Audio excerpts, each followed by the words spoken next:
Fala galera, eu tô aqui, né? Tô aqui. Daí, opa. Daí, não. Ah, galera, quem quiser me seguir e tiver rascunhar ali, me segue, ó. Esse é minha postagem, né? Tá? Me segue lá. Quem gosta desse canal aqui. Que vai bombar, tá? Ó, galera, hoje eu vou ensinar, mano. Como, tipo, você tiver um alarme e botar uma música tipo essa aqui do rap do Deadpool, ó. Deixa eu só começar a tocar.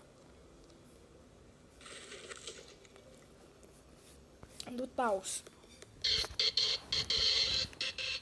Tá? Como alarme, tá bom? Daí, ó, vou te ensinar agora. Vocês tem que botar esse vídeo aqui, ó. Esse, exatamente. Esse daqui, ó. Esse daqui. Gravador de voz. Não, tô zoando, pode ser outro se você não tiver o Android. Eu não sei como faz na Apple, tá, galera? Só Android. Você vai e grava um áudio, tipo... E aí, meu? E aí? E aí? Ok, daí você vai botar um nome, né? Lista de arquivos, foi esse daqui, ó. Ó. Cala a boca que eu tô gravando! Não, tô te zoando. Vem cá. Tá. Galera, esse é meu amigo... Qual é o nome do celular, mano? Cara, não tá gravando. Você pausou. Pausei não. Tá. Daí, galera... Então porque eu vocês conto a contagem tem... Tá andando. Tá, galera, aqui deu uma confusão. Vai cagar. Tá andando, assim. Pensei que era esse 034.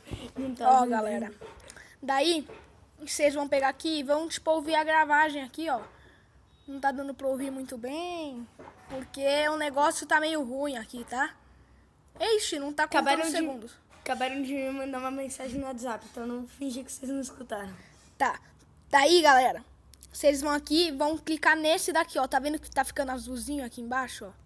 Daí vai aparecer salvar no Drive, salvei no Drive, ok? Daí você vai botar o nome e salvar. Daí vocês vão no relógio, no alarme, criar mais um, tipo, vou criar 1h35, vai, 1h39. Daí eu vou aqui adicionar nova. Arrotei. Nova. Daí vocês vão pegar aqui essa gravagem que eu fiz aqui, selecionar uma e vão ver se tá certa. Tá, desse jeito não tá funcionando, mas... Falou, galera. Fui, é isso! Daí vocês vão testar quando vocês acordarem de manhãzinha ou de tardinha. Tchau.